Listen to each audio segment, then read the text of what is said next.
Well,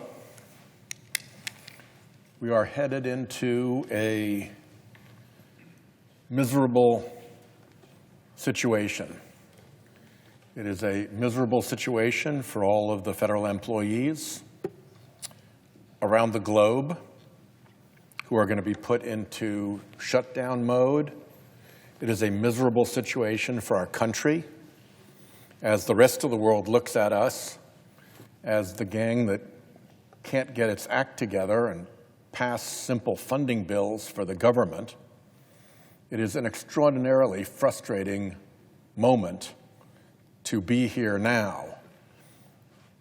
There are very few people for whom this is not a miserable prospect, but there are a few of them, and one of them is OMB Director Russell Vought, who is a strange character who has spent his life in the care and feeding of the fossil fuel industry and big polluters, and who takes a perverse joy in destroying American government from the inside.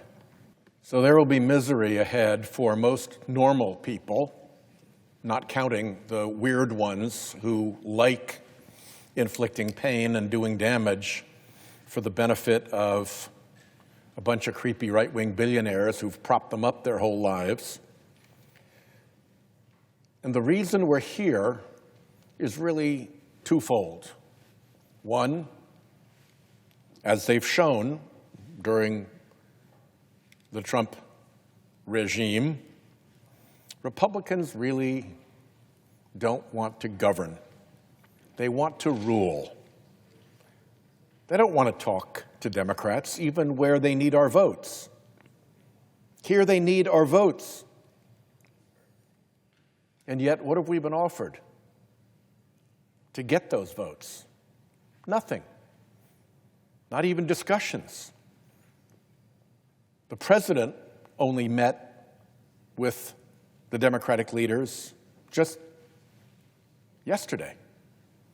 And he didn't seem to be aware of what was at stake here for the Americans who are about to lose a huge health care benefit. They just go wildly forward. We've seen it over and over again here on the Senate floor.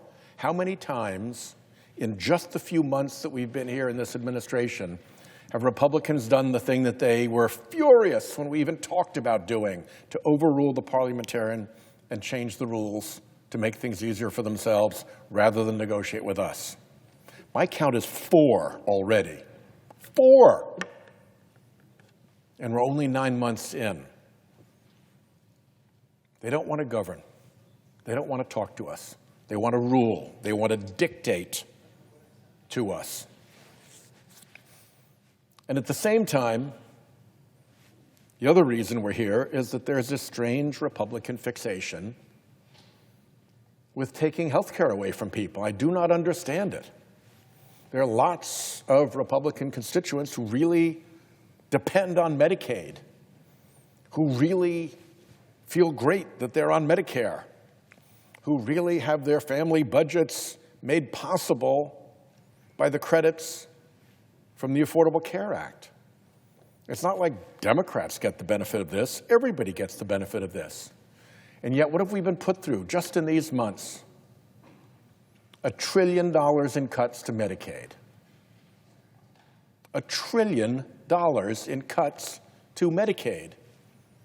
Already, hospitals and nursing homes and doctors' practices are reeling at what those cuts mean for their financial viability. Medicare, $500 billion in cuts, hidden in the bill in a tricky way so that the cuts come through sequestration and nobody has to own them. They can do a Pontius Pilate hand wash of the cuts. Well, no. We saw what you did. You own it. It's a $500 billion cut to Medicare. And why you would want to do that, I cannot imagine, but that's what you did. And now we have these cuts to people receiving help, paying for their health care under the Affordable Care Act. It's going to be about 40,000 Rhode Islanders. These aren't people who have loads of money. Their premiums are going to, on average, double or better. I mentioned a retired mental health counselor yesterday. She's going to have $477 in added expense every single month because of this. And it all starts now. It all starts happening now. So when we're told, why are we forcing the issue now? It's because now is when the issue is upon us. When we're told, why don't we negotiate later?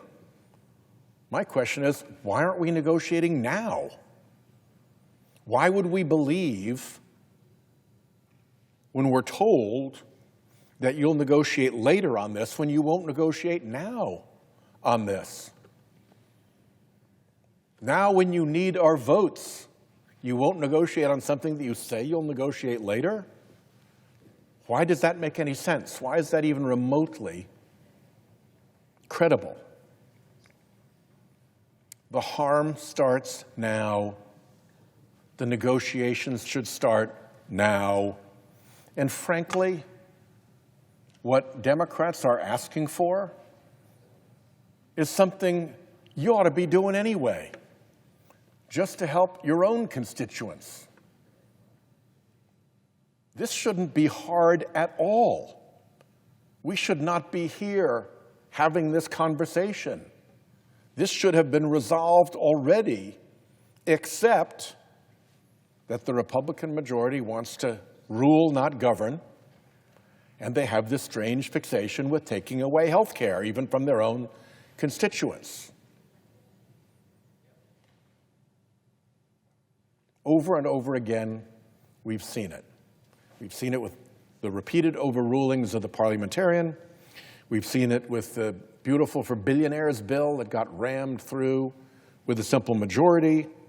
We've seen it with the change in the rules to allow 100 nominees to go through at a time under advice and consent. We have seen it with clean air standards that help everyone being repealed over and over and over again. The Republicans take the path that allows them to rule, not to govern, that allows them to ignore the minority party even when they need our votes, even when what we're asking for is in their constituents' interests, even when what we're asking for is something that their constituents want. Even then, we're up against this blockade. So I hope that Republicans come to their senses. I hope that the president realizes what he is doing and that we can put an end to this shutdown as quickly as possible. But let me make this absolutely clear. This is a shutdown that lands entirely at the feet of the Republican Party that controls the Senate, that controls the House, that controls the presidency, that won't negotiate with Democrats even when it needs our votes, and that has an unhealthy fixation with taking away health care from their fellow Americans. I yield the floor.